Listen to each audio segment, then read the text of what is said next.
Everyone out there, thanks for being here. Well, I have a huge show for you. I got an amazing show. Thanks for being here. This show is going to be incredible. Whenever I start off stuttering that much, and whenever I have hair going off to the side, just right there, it's going to be a big show. Yesterday, I brought you Tara Reade, Joe Biden's accuser, who has fled to Russia. I brought you a live interview with her from Russia. Because she fears for her safety. I also had exclusive footage for you yesterday of Ben Cohen of Ben & Jerry's getting arrested in front of the Justice Department for protesting for the freedom of Julian Assange. I had exclusive footage of that. Today, I have another big interview for you. A leadership candidate for the Green Party in Canada who has been maligned and canceled across much of the country for being anti-war. He has the actual a tour, a speaking tour he's been going on that's been canceled in many places across the country. So I'm going to get to that, a live interview with him. That's coming up in a few minutes. But first, I wanted to bring you this story about the best place to work and live that the United States doesn't really want you to know about. I also have a big update for you. Why don't we start with this? I have a big update for you. By the way, click subscribe, click thumbs up, click follow. If you're on Rumble, then please click the follow button with the bell icon. I'm closing in on that 50,000. It's gonna happen. It's gonna happen, man. And I don't. Most people don't know this.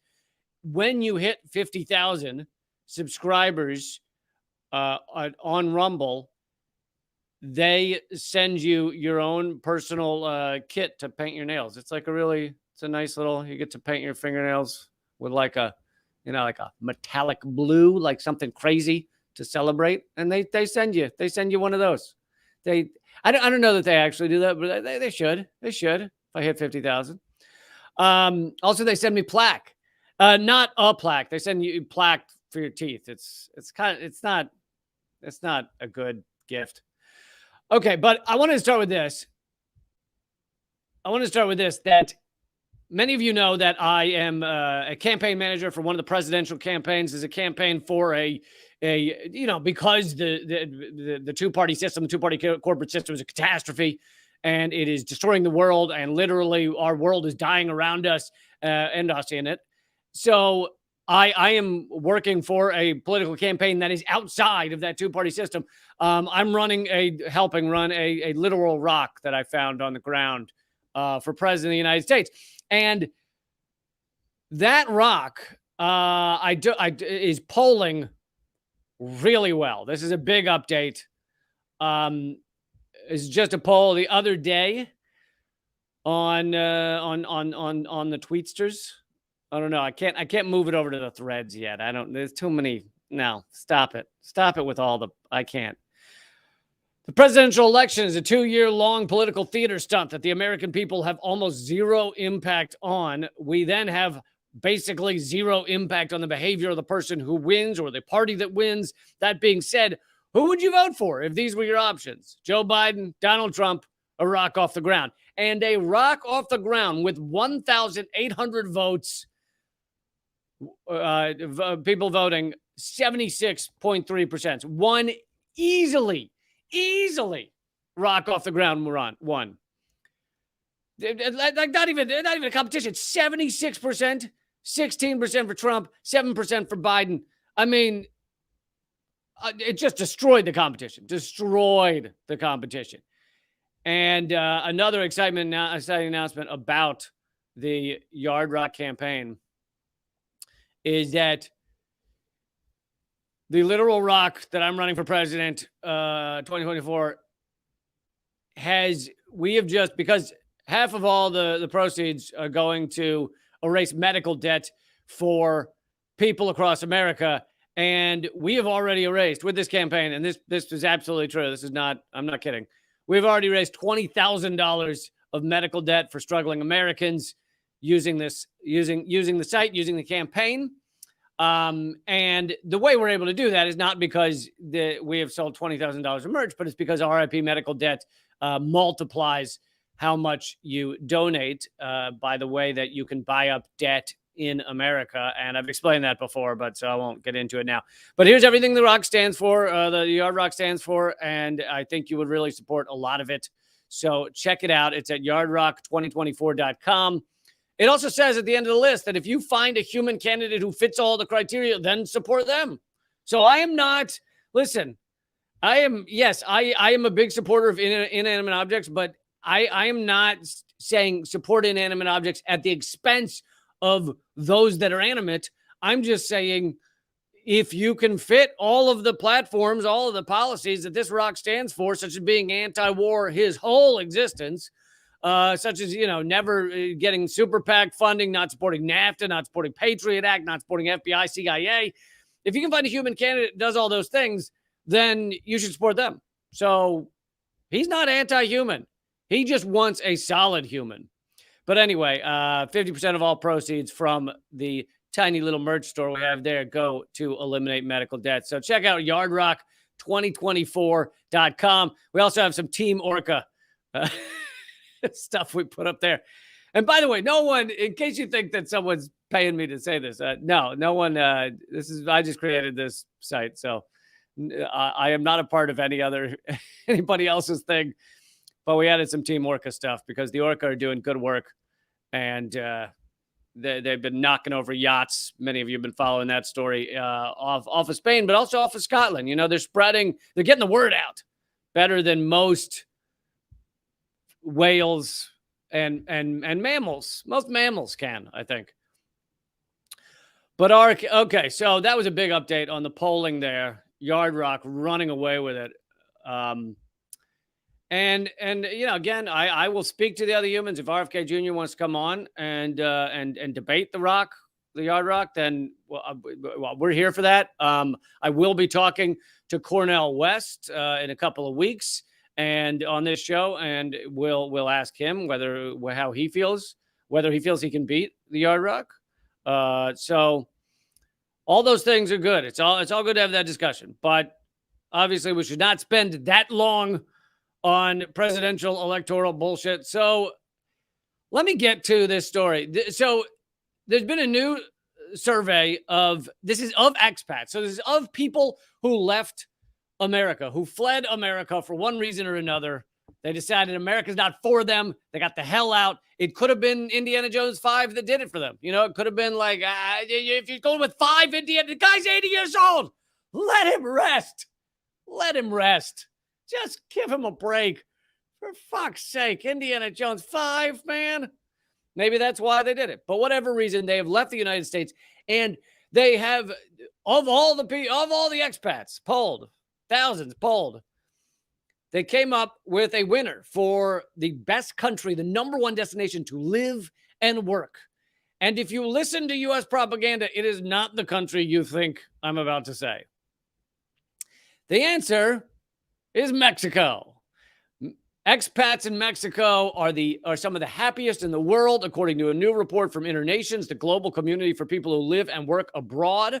Mexico ranks number one as the top destination for expats, with 90% of people that have gone to Mexico from the United States saying they're happy with their lives abroad in the country, compared to 72% globally. The Expat Insider report ranks 53 destinations based on 5 indices: quality of life, ease of settling in, working abroad, personal finance, and expat essentials, which covers housing, administration, language, and digital life. Expats living in Mexico rate it highly for how easy it is to settle there, as well as the friendliness of locals and ease of building your own community. Now, this story's pretty surprising, but I think what makes it, kind of like really surprising is compare that to what we get from U.S. media. Like, I just put Mexico into a Google search to see what were the, what were the top results? And here's what I found. Top results for Mexico. Obviously, this changes day to day. This is just recent results, but oh, God damn it. One more second. These are just recent results, but these were the first ones that came up. Masked men set fire to a major market in Mexico, killing 9. That's one of the top stories. Mexican military to take over airports as the president takes aims at corruption and mismanagement. Well, taking aims at corruption and mismanagement is a good thing, but military's taking over airports sounds quite scary, right? Mexico, body of missing journalist found in Nayarit state. That's from The Guardian. Texas deploys floating barriers in the Rio Grande River to deter migrant crossings at the U.S.-Mexico border. Finally, they found a way to stop those just, elitist, full of themselves water crossers, people holding their babies above their heads to try and get to the U.S. Because of policies that have normally impacted their country so severely that they feel a need to come to the United States to get out of that. But so these are the top stories that show up when you just look up Mexico for today. And how rarely do you hear the good stuff, right? How rarely do you hear anything positive about Mexico? Now, of course, I'm not saying, assuming those stories are true, I'm not saying that that's not a horrible thing, a body of a journalist. Yeah, that's fucking terrible. But when you Google the United States, it's not just endless horrible shit. It's you imagine if we heard every story. I mean, how many people are killed by police every single day in the United States? If you had every one of those stories as the top results every time you went online, it would just be every day you log on and you'd see 5 to 10 people murdered by police. But you don't hear that many. Sure, you hear the occasional big one like George Floyd, but you don't hear the daily constant barrage. But our mainstream media is not going to take time to tell you positive things about Mexico. And that serves a purpose, right? That serves multiple purposes. One is to keep Americans scared of immigrants. Another is to keep people in the United States believing that other countries must be worse, especially ones that you could literally walk to, It benefits the status quo in multiple ways to say other countries are awful. Ours is the only one that's safe. This is the way to stay safe is to just bar all the immigrants, stop them from coming in. And yet here we have a large study showing that expats from the United States say Mexico is the number one destination to live and work. They are the happiest in the world for expats, and they find that it's easy to settle there. The people are friendly. This is very different from your general mainstream media. And I'm not saying that's not covered at all in the mainstream media. Obviously, the article I was quoting from is mainstream media, but it's just, you look at the sheer numbers of anti-Mexico, and this goes for a lot of nations, but anti-Mexico coverage, and it doesn't connect with the reality. Okay, so I want to now get to our guest. Please take a second to click subscribe and click thumbs up and all that stuff. But I have a fellow censored and canceled person with me. As many of you know, I've had much of my stuff banned online for being anti-war and anti-imperialism. And now I'm going to be speaking with Dmitry Lascaris, who's he was a former Green Party leadership candidate, and he has a tour right now across Canada speaking about Russia. And many people, there's a lot of efforts to stop him from doing this, to stop him from speaking to people. And I want to get his point of view and hear why it is he's being attacked like this. So please welcome Dmitry Lascaris. Hello. Hey, Lee, how you doing? Good. How are you? Good, thanks. And let me begin by saying I've never had the opportunity to say this to you. I first learned of you many years ago, and much appreciated your insightful, funny as hell, and unapologetic journalism and commentary. Watching you was both cathartic and entertaining at the same time. So it's a pleasure to be here and finally have a chance to speak with you face to face. I really appreciate that. That's very kind of you. Yeah, you and I are in a similar situation right now. But you're on a current tour. Most of my cancellation happened a year ago, although the suppression continues. But you know, and obviously it's not just you. You're part of a grand tradition of those who are anti-war and want peace in the world, being shut down and being suppressed and persecuted. But explain what it is you're doing with your tour and how it is that they're trying to stop it. So I should just say, as sort of background to this this experience, that I've had to deal with something like this before. I was in the context of my Green Party activities, I brought forward a resolution calling for the party to support BDS because, you know, those of us who actually think Palestinians are human beings are alarmed and appalled by what's being done to them. And most so everybody knows, but BDS is boycott, divest, and sanction those companies that are supporting the apartheid state. Thank you. And I thought that I'd never experienced anything that bad again. Now, this is way worse, Lee, like what I've had to put up with on this tour. Basically, what happened was in February of last year when Russia sent its forces into Ukraine. And, you know, as I try to explain at every opportunity, this war actually began in 2014, not last year. But definitely Russia escalated when it sent its troops in. I immediately came to the conclusion, rightly or wrongly, that this is an existential threat to humanity. This war is extremely dangerous, and our governments in the West have a tremendous amount of responsibility for this mess, and it's spiraling out of control. So I started speaking out about this war and against the escalation of it. And then I decided that, you know, when this year came along, I should actually try to go to Russia and speak to people. Putin, there's certainly, you know, millions of Russians you can find in that category, but there are a lot more who actually support their government. And I wanted to hear from them because we aren't hearing from them. So I went there for a month, had an extraordinarily enlightening experience in Moscow and in Crimea. And then I came back, and immediately upon my return, I was approached by peace groups across the country and asked to do a speaking tour. And I accepted their proposal. And dozens of people around the country, literally from the east to the west coast, came together. I've actually just completed the tour. I spoke in 11 cities. In 4 cities, we were canceled out of the 11.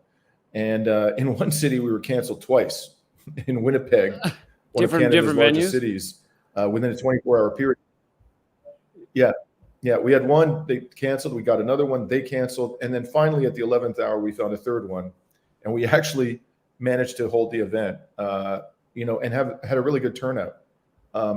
So I got canceled once when I did a cross-country speaking tour about the BDS movement back in 2016, and we overcame that. This is wild. And the thing that I've discovered in the course of doing my research into this, you know, online and gathering documents, messages that were received by these venues, by people trying to cancel us, is that there seem to be some core players in this whole effort to shut us down. And all of them have connections to the military-industrial complex. They are either funded by or partners with, you know, organizations like the National Endowment for Democracy, the so-called Defense Ministry of Canada, the U.S. State Department. And I believe there's a significant degree of orchestration going on here because bottom line is the Anglo-American empire's, you know, era of global hegemony is at risk. It's ending, and the stakes couldn't be higher for them, and they're going to do everything possible to shut down dissent. And I think we've seen that firsthand on this tour. It's awesome to behold. Yeah, and it certainly is not paranoid or far-fetched to believe that this could be a coordinated effort, because we have seen the evidence of coordinated efforts similar to this throughout the past many decades. But even just recently, you know, the coordinated efforts that we now know with the Twitter files to suppress and censor and delete those questioning the mainstream narrative, especially the mainstream pro-war narrative. So the idea that they would, and there was a coordinated effort against me, a comedian. Within the span of like 1 or 2 months, I had a New York Times attack piece and an NPR attack piece done against me, basically just to make sure that when people Googled me, it was the first stuff that came up. And since then, they haven't been interested in me. It was clearly some sort of coordination to like have that done in a short period of time. But yeah, so the pressure, you're saying the pressure on these venues or organizations has been enough for them to just pull the plug on your events? To the credit of most of the organizations, they stood their ground. Some did so on the basis of principle. Some, I think, did it because they were worried about a constitutional challenge. So, for example, the Toronto Public Library, which is government funded, had they canceled us, I could have potentially brought a claim against them under the Canadian Charter of Rights and Freedoms, which is our equivalent of the Bill of Rights. And it also protects freedom of expression. But I think also it wasn't just about legal liability they were worried about there. I think there was some sympathy for the fact that we deserve to be heard. So again, most of the venues stood their ground, but I'd never seen this many venues. And it was, we were canceled on 2 university campuses, okay? St. Mary's University in Halifax and the Canadian Mennonite University in I believe it was Winnipeg. We were canceled at, charitable organizations. We were canceled at a private business whose owner is a friend of mine in my own city where I live, Montreal.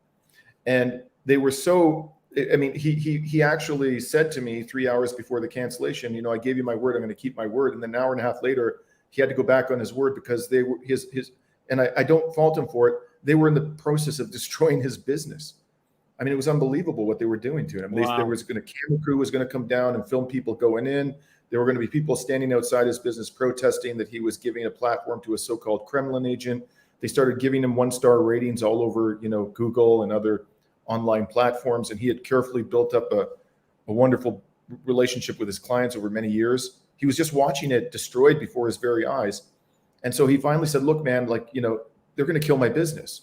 And so at that point, we had to take it out into a park 2 blocks away. And we conducted it outside. And the whole time I was speaking out in this park, there were 20 pro-war, pro-Ukrainian protesters who were screaming obscenities at me.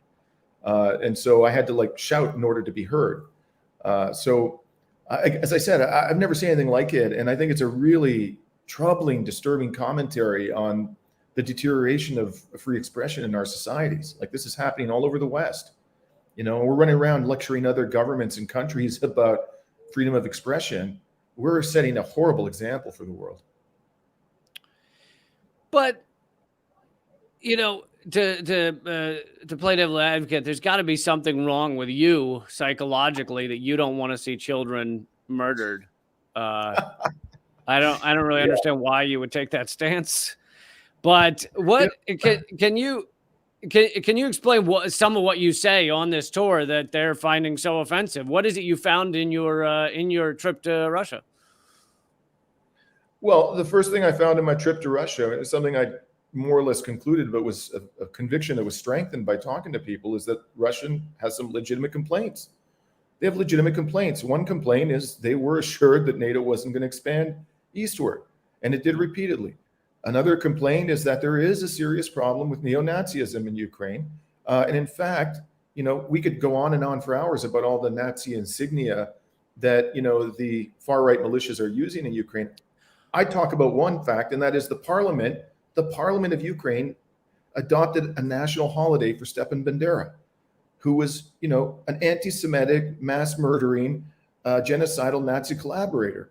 And then they made it a criminal offense to deny the heroism of people like Stepan Bandera. And even the New York Times, just the other day, a couple weeks ago, the New York Times, trying to defend it, but still they were admitting that there are swastikas and all kinds of Nazi, signs and symbols all over, symbology all over the Ukrainian troops. And in this New York Times article, they're saying, oh, but it's not a big deal and they don't really understand what it means or something like that. I mean, but within it, they're admitting, oh yeah, there's swastikas all over helmets and every jackets.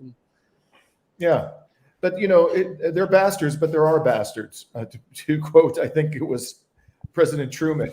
But at the end of the day, the thing that really drives them crazy, and I just highlighted a couple of complaints that I think are fair, they're legitimate, and need to be addressed, that the Russians have. But the thing that really drives them crazy, that sends them into a frenzy, is when you say that the sensible and humane thing to do is to sit down at the table and negotiate a peace deal, and you can't do a peace deal without mutual compromise.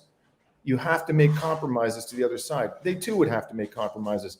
But if we take a zero compromise approach and say that Russia effectively has to capitulate completely, there'll be no peace. And that's not a negotiation, that's a delusion. And it'll end in the destruction of Ukraine and possibly nuclear war.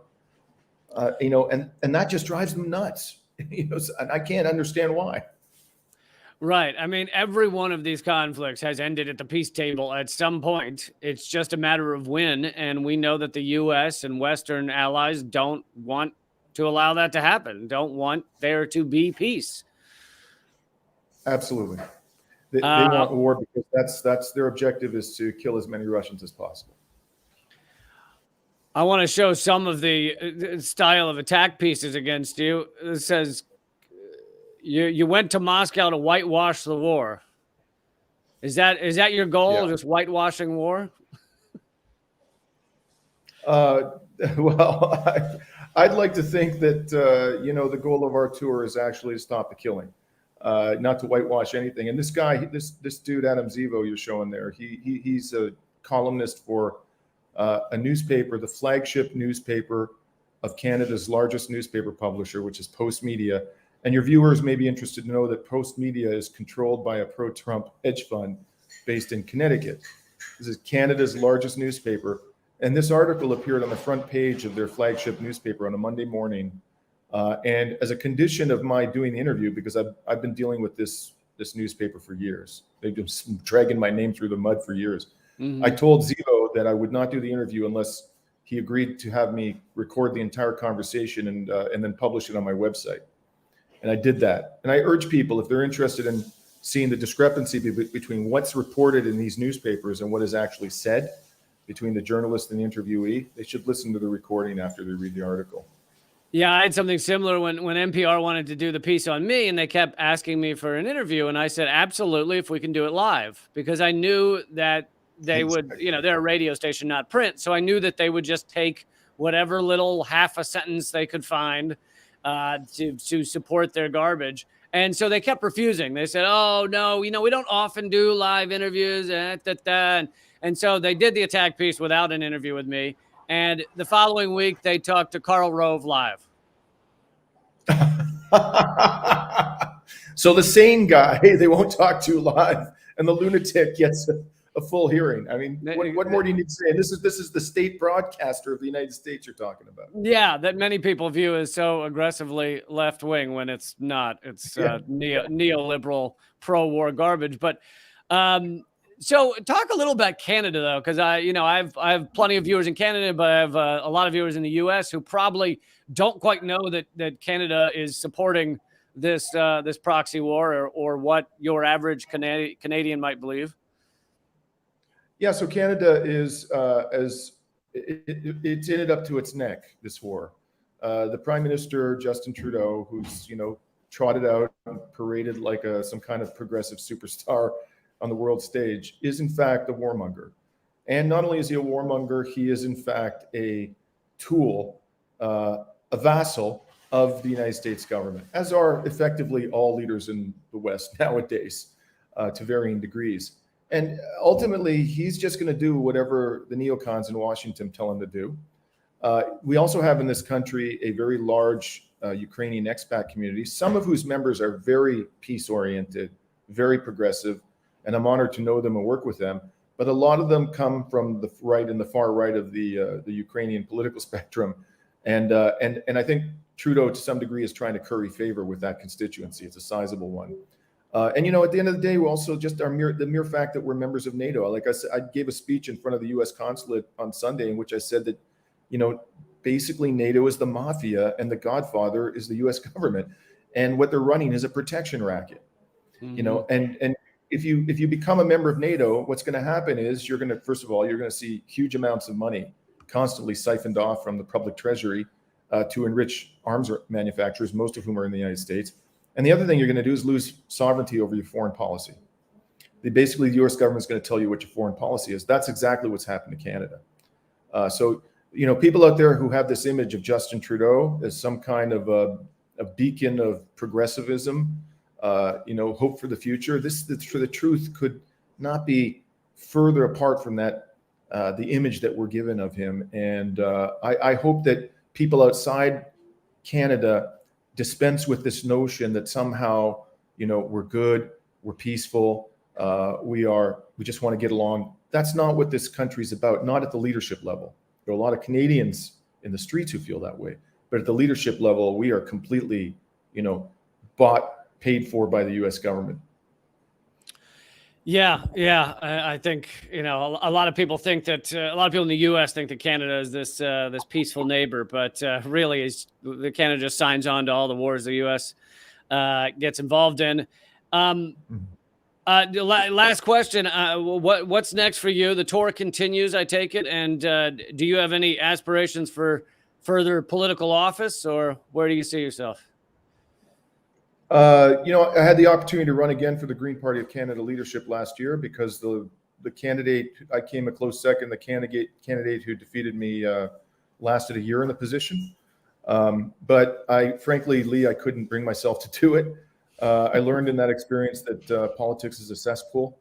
And I just, you know, I didn't want to plunge back in. What I would like to do, and I hope to have to be able to make a real contribution to it, is work on the campaign of Dr. Cornel West. And I've been speaking to people associated with this campaign team. I think he's a fantastic candidate. Cornel West is the real deal. And everybody outside of the United States needs to understand, if they don't already get this, what happens in U.S. politics affects us all because of the power, economically speaking and militarily speaking, of the United States government. So if there are ways in which you, as a non-citizen of the United States, can support a candidate like Cornel West, you have any time to give it all, I think you should do that, because if that man can gain traction politically in the United States, that'll be a wonderful thing for the whole world. I am a big Cornel fan. I've done some events with him, and I think he's brilliant. However, I do have to say, and I'm wondering, and I want to get your take on this real quick. I am the campaign manager for a candidate. It's a rock I found in my front yard for president. And if Cornel drops out or agrees to run as VP, would you support the yard rock? Because it would do far less damage. Any of the candidates other than Cornel wouldn't hold a candle to the boulder together. So I'd rather support that rock than, you know, Trump or Biden or anybody, Kamala Harris, whoever it may be. Thank you very much for creating that opportunity for those of us who are politically disenfranchised, Lee. All right, we heard it here first. If Cornel ends up dropping out, we have Dimitri on Team Rock. All right. Well, thank you so much for joining me. I really hope your tour keeps going great. The website is peaceandjusticenetwork.ca. And I guess that's where people can also get tickets and find out about events, correct? Well, we just finished the tour, but you can go and check out the website. You'll find, you know, videos and so forth of what we managed to accomplish despite all the heat we got. Thanks okay, yeah, much. And I saw someone posting that there is video of your talks online, so people can watch it there. So, yeah, cool. Thank you so much. Great talking to you. See you later. Great talking to you. All right, folks, I have more news for you. So don't hang up yet. Hang up, man. When are we going to stop using that expression? Don't hang up your laptop yet. That was Dimitri Lascaris. I've really talked with two of the most censored people in the past 2 days. I didn't really plan it that way, but I guess that's those are the type of people that are willing to speak to me, maybe. But you know, I'm the most censored comedian in America. I just talked to one of the most censored politicians, or previously politicians, in Canada, Dimitri Lascaris, and I yesterday talked to Tara Reid, who has now fled to Russia because she fears for her safety in the United States. All of that's hopefully what you come to this show for. And if that is what you come to the show for, then please subscribe at leecamp.net and help this show keep going, because it is quite an effort to keep it going, considering how suppressed it is. By the way, the Tara Reid interview from yesterday, which should have done quite well, YouTube immediately flagged it. Like you can see when I look at the back end, as they say. That sounds naughty. But when I check out the back end of that video, YouTube immediately flagged it as problematic. And even though I didn't put Tara Reid's name in the title or nothing, they just knew. They knew from the transcript, I guess, the algorithms and the AIs that surf the transcript. But okay, so let's move on to some more news I got for you. By the way, the rest of this live stream will be at rumble.com/Lee Camp. That's rumble. I'm actually going to show a Cornel West clip next. That's what we're doing next. We're going. That was a perfect segue. I didn't even realize it. See, that's how dumb I am at producing this show. Dimitri gives me the perfect segue into the Cornel West clip, and then I fuck it up and go off on another tangent. I'm going to show you a Cornel West clip coming up, but the rest of this is at rumble.com/Lee Camp. That's rumble.com/Lee Camp. And please hit follow over there when you get there. It's all free to watch at rumble.com/Lee Camp. It's also at my locals page, leecamp.net. You can also watch it there for completely free, but we got plenty more. So don't hang up. Don't hang up your